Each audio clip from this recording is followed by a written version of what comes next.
Hi, this is Jim Gibson with CableSupply.com. Thank you for joining me today. Very much appreciate it. If you remember, please subscribe and give me a thumbs up. I'd very much appreciate it. Today we're going to be talking about color codes and we're going to talk about pinouts on an RJ45. And you got to get the pins right. And if you're not right, you're going to have some problems with them. Now, to start out with, I got a phone call, about 2 weeks ago that caused me to think that I needed to do a video on this. A guy was talking to me about pinouts and he was asking questions about them and things like that. And I was answering his questions and he said, oh, you know, I don't follow the color code. I got my own color code. And he said, what do you think of that? And I said, I think it's a bad idea. And he said, why? I said, because the cable and the RJ45 jacks, and RJ stands for registered jack 45, is actually designed for a certain purpose, and you can get crosstalk if you don't pin it out right, and if you don't, follow the integrity of the standard of the color code. So today we're going to talk about the color code, things like that. We're going to talk about how it applies to the telephone industry. Now, the first thing I want to talk about is what in the world is an RJ45? Well, this is an RJ45, okay? Has 8 pins in there. If I can get it to focus, there's those 8 pins. And when you put them on the wall, by the way, you put them on the wall so that the pins are up. And the reason why you want those pins up is because the dust and the dirt comes down, it's not going to affect the pins. Now, the RJ45 plugs plug right into it right there, just like that. Now this one's not going to plug in because it's not crimped down. I don't think the other one is, but this one will. Let's see. Let's give it a try because this is already crimped down. There you go. That's crimped down. That's what it looks like. That should be in the wall just like this. You can also see there's writing on it. So this is a what? Category 5. I can't see. I'm hanging over the camera and I can't see what it's. There it is. Cat 5e. So they come in different standards, Cat 5e, Cat 6. Now, but let's get back to the cable itself. So you notice there's a cable here. This is Cat 6 cable. And if you notice, it has blue, orange, green, and brown.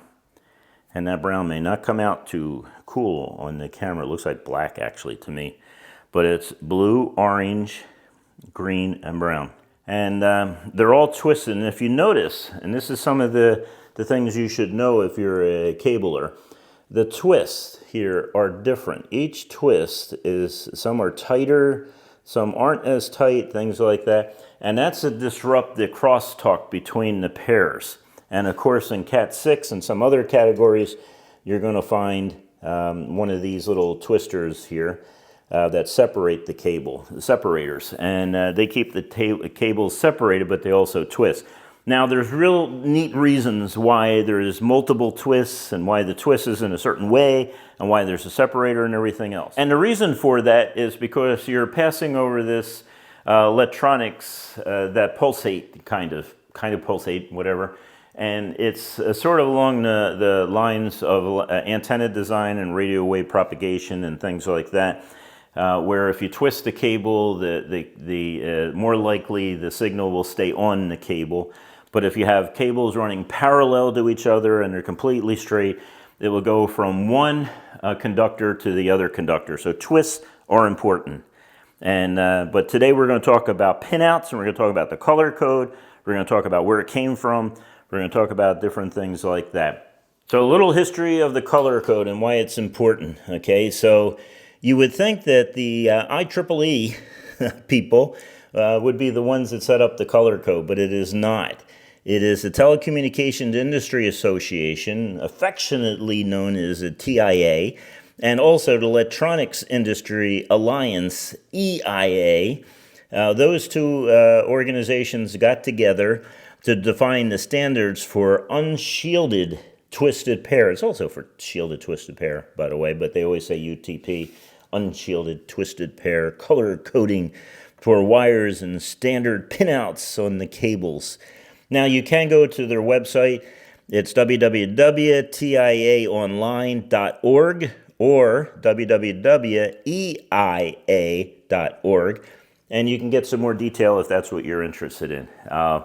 This is about the extent of my information, what we're going to talk about today, and it's about the most practical you could possibly be, but having a little bit of background so you know why things are done certain ways. Now, anytime you deal with twisted pair cable, you're going to, it's always addressed as a pair, not individual wires. But when it comes to pinout, they're going to talk about the individual wires, obviously, because you need to know what wire goes where on a cable. So for those of you that are stressing out over this, you can relax because it's right there on the side of the cables. Good cables. I sell these cables. This is what jacks. RJ45 jacks. That's an RJ45 jack. And it shows the pinouts right there. You know, what color goes where. There's a solid orange. There's a white orange. It goes right in between these two. And right there it lines up into the slots.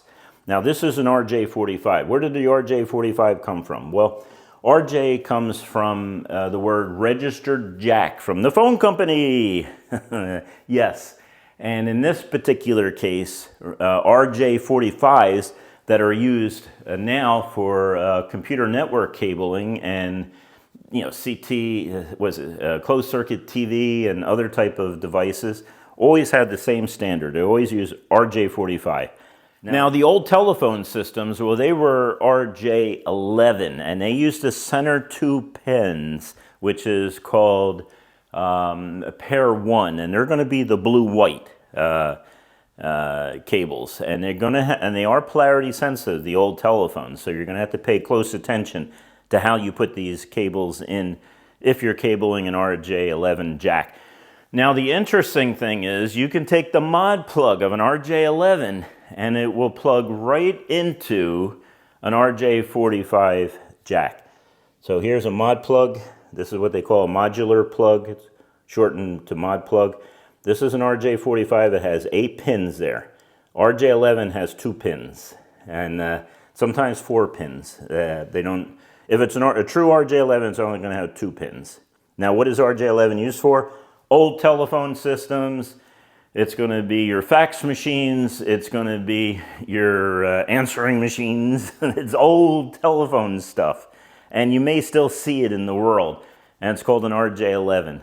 But the neat thing is, like I already said, that you can plug these right in, or RJ11. I don't have an RJ11 mod plug here because I don't really sell them anymore. No one wants them.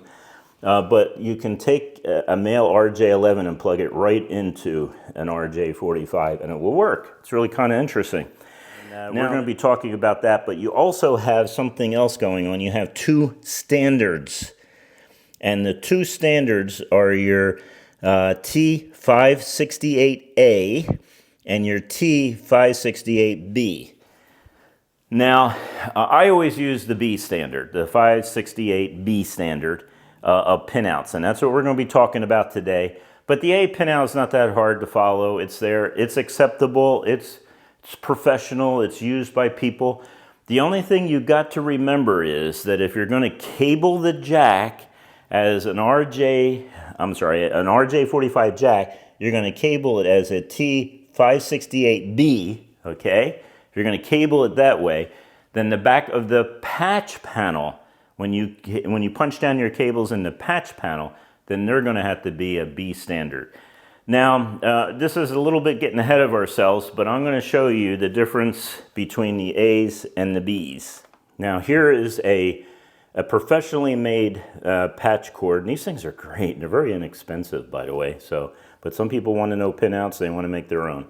So if you look at it, you notice that orange cable right there on the left side of each one, right in there, is orange. Now, if you had an A on one side and a B on the other, that cable would be green. You would have a green cable there.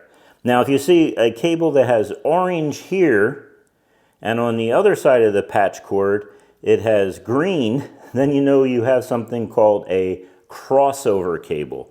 And crossover cables were used often 10, 15 years ago. Not as much today, but crossover cables are used between like instruments. So a computer to a computer. So if you're plugging in the back of a computer from one place and you're just not even using a switch and you're going to plug it into the back of a computer, across the table or something like that, then you're going to need what's called a crossover cable. And that's the purpose is that you have transmit pairs and you have receive pairs.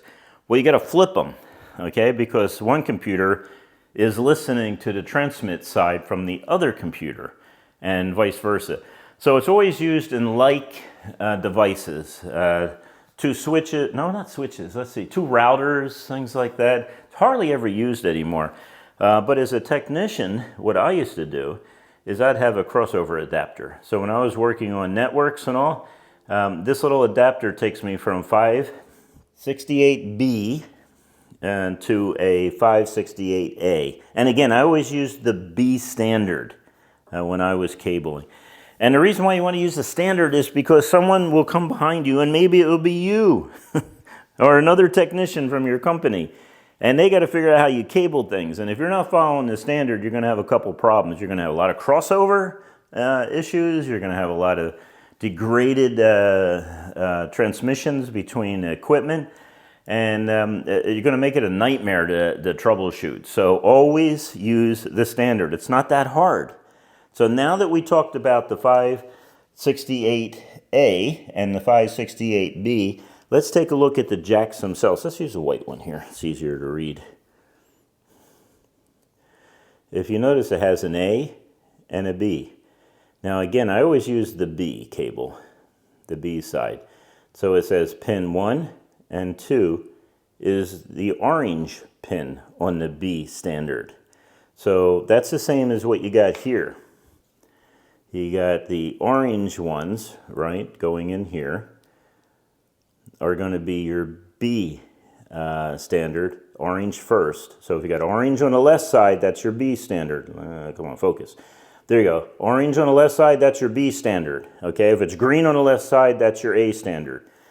But it's right here on the jack. So you don't have to remember every single code, and they're not going to talk about pins. They're just going to tell you where the colors are for a normal 568A or B. Just go on our website and we have a diagram where you can see what the rest of the colors should be. Now, why do you have an A and a B? Well, it's primarily used for crossover cable. But you can also cable either A or B as your standard when you cable buildings. So when you're pulling the wire down the wall and you're going to terminate it on a jack, you terminate it either a 568A or a 568B. By custom, most people use 568B, but it doesn't matter. A or B will work. As long as both ends, the jack in the wall and the patch panel in your data room, are both with the same standard, either A or B. And that's called straight through. Here is a straight through cable, and the reason why you want straight through is you usually plug in a computer at the wall, and then you plug in a switch or a hub, hopefully a switch rather than a hub, back in the data room. And the reason why you want it straight through is because PCs communicate using pins 1 and 2 to send information, and they receive information on pins 3 and 6. A hub or a switch in the back sends information on pins 3 and 6, and they receive information on pins 1 and 2. So you want to make sure it's straight through to a switch, because then a switch can communicate with your PC. Why would we need a crossover cable? Well, a crossover cable is used when you're connecting like devices together. PC to PC, you would need a crossover cable. And the reason why? Well, PCs send on pins 1 and 2 and receive on 3 and 6. So if you had a cable that went directly from one PC to another, both would be sending on pins 1 and 2 and would be listening to receive on pins 3 and 6. So if one end of your patch cord is an A and the other end is a B, it's a crossover cable. And what happens then is, or the one PC that's transmitting on pins 1 and 2 on one end is going to be the same pair of cable that's connected to the mod plugs in position 3 and 6.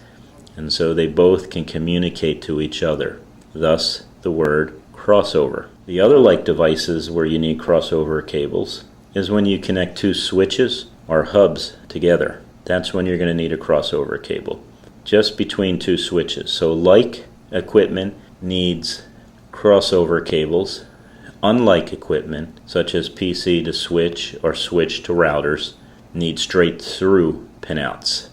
Now, some of you who are Cisco technicians will wonder, well, I didn't use a crossover cable from my switch A to switch B, and it worked fine. And the reason why is some Cisco equipment has a logic that's built into it that when it recognizes a straight through and it needs a crossover, it adjusts for that particular item or that particular style.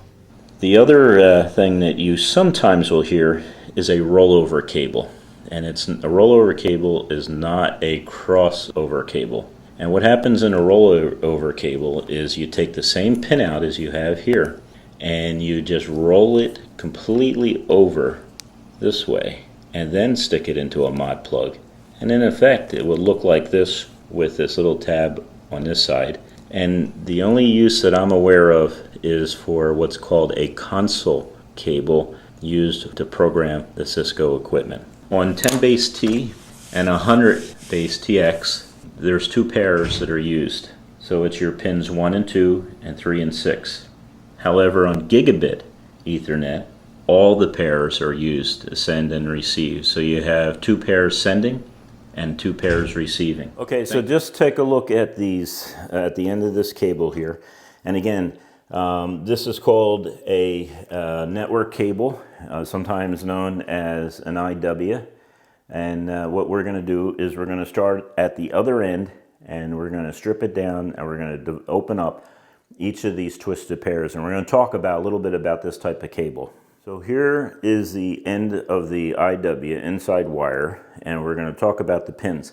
Now, no matter, unless you have a manufacturing site or something like that, and you actually have equipment that can handle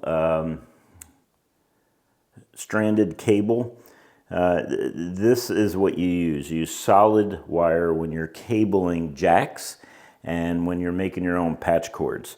So that all deals with the color code. So we're going to go through the color code now, but first we're going to strip this cable and I'm going to point out the color code to you. So I use this little stripper. Now to me this is like the best stripper out there. Okay, so I always start like here. You run this around twice or whatever. Sometimes it does a little bit of walking on you, so it becomes a pain in the neck to make sure you cut down. You can see the little walking there. Okay, now just a habit, a little off what we're talking about. If you look at these things, and this is where I cut it, there's a possibility that I nicked it using this device. In fact, there's probably using other devices such as wire cutters and all, you definitely nicked it. So what I do is I get this little cord here, and I've heard people say, well, this is for strengthening of the cable. I don't believe so. I believe it's for opening up the cable. So I take my little cutter and I make a notch in there.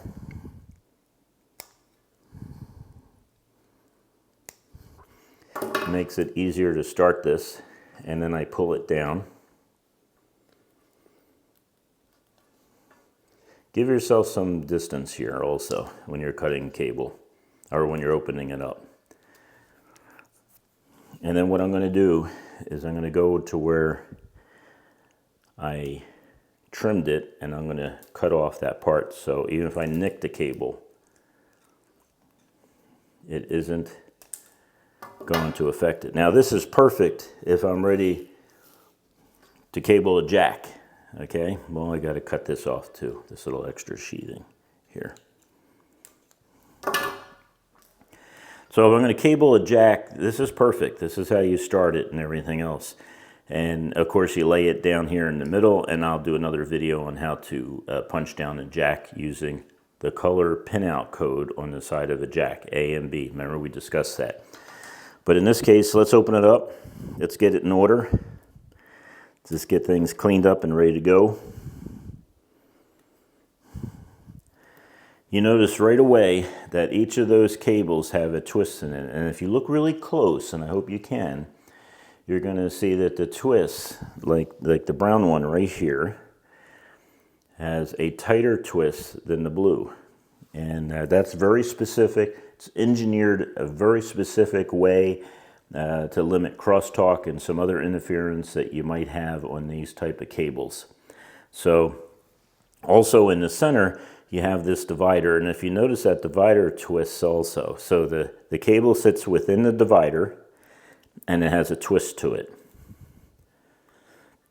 And so everything is being twisted, and there's a reason for that. There's some physics involved in what's called radio wave propagation and antenna design.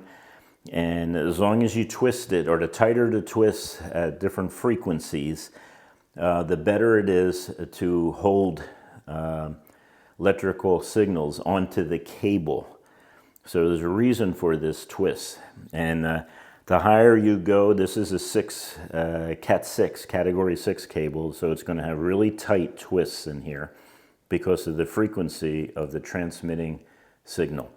So it stops crosstalk and some other issues that you may have. So you want to cut that off. Now the color code, the way it goes with numbers when it comes to, what pair does what and all, that's what we're going to talk about right now. Then we're going to talk about pinout colors, okay? So remember, when you're dealing with cable, if I can get this to cut, when we're dealing with cables, what we're dealing with is we're dealing with pairs, but we got to open up those pairs. So I'm taking the original sheathing here, and the sheathing doesn't do anything, has two types of sheathing, just to mention them. One is non-plenum and the other is plenum. Use plenum rated sheathing in a special return sealing where the plenum is used as a ducking system. So I'm going to open these up.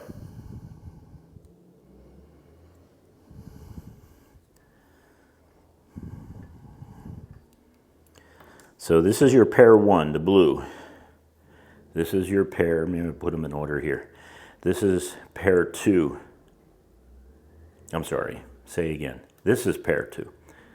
So you got pair 1, you got pair 2, you got pair 3, and you got pair 4. And that's what it looks like. And so you untwist them, and you saw the neat little way I did it. I just slide it on there and I spin that in my hand, and it opens it up nice and neat there. And so the white always comes first. So this is white, blue, and then blue. And then you're going to have on your orange one, you're going to have white, orange, and then orange. That's going to be pair 2. It's the same thing when you're punching it down to the back of a patch panel, or you're punching it down onto a 66 block. You're going to have the different pairs. And you need to know what cable comes first and what cable comes second. That's all dealing with the color code that most people don't deal with unless you're an installer. I'm having a hard time because of that nick in there. Let's see if we can get this done.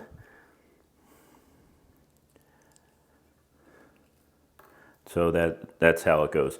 Now, if you think the color code is from left to right and it starts with this, no, it's actually run by pairs. But each pair always starts with the white one, the white blue and then blue. The white yellow and then yellow. I'm sorry, not yellow, orange. And then you have green, a white green, and brown green. Let's take a look at the color code in particular to make sure you got it down and you know what pin gets what. So when we're talking about the RJ45s and pinning out of an RJ45. Now, some people have asked, well, what happens if I cable from the patch cord in the data room and then I take it out to a jack and I cable at the jack, but both ends I cable with the B standard. But I have patch cords that have the A standard. Now, can I use those? Yes, you can, as long as end to end is the same. This being an end, that being an end. If they're different, they're a crossover. You can plug this into this is a B patch cord. a 568B, if you plug this into something that was cabled to 568A, it would still work and it would not be a crossover cable. Some people have difficulty with that idea. It's just each link has to be same at each end for it to be a straight through. So it's the same thing with cabling a building. You cable it with A, I have no idea why you would do that, because the majority of people cabling is cabling with B.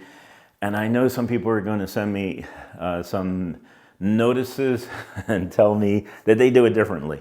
Okay, I don't care. I'm just telling you how everybody I know that's in the industry cables it to 568B. And that's what I've done for many, many decades, 568B. Come across a patch cord that's a 568A. I don't know if they even make them, to be honest with you. So you come across that patch cord, yeah, it can be used, and it won't be a crossover because both ends of the segment are either an A or a B. They're not A at one end and B at the other. They're both the same. So if it's A at one end, it has to be A at the other. Same thing with the cable and behind the wall. If it's A at the jack, it has to be A at the patch panel. And throughout your system, I would always stick with B, 568B. Well, I don't want to belabor the situation, so why don't we just leave it at this right now? Real quick, I should have said this a couple times. Please, please, please subscribe. If you like this type of information, it's been any valuable to you, it doesn't cost you anything to subscribe. Just subscribe and hit the like button. And also comments. If you have a better way to do this, or you have other ideas, or you've had problems in the past and you want to tell the rest of the world about your problems, and fantastic, okay? Just, write something to me in the messages. One other thing, if you're going to message me, okay? If you're going to message me, do not include your website. Do not include foul language. You can disagree with me, that's absolutely fine, but I won't allow it to be posted if it has foul language or you're promoting a product. Now, if you want to comment about the products I'm using, absolutely, please do. But I'm going to automatically block you if you use this as an advertisement tool for something you're selling. So I've had some weird ones too on that. But thank you for watching, appreciate it, and I hope you have a wonderful day.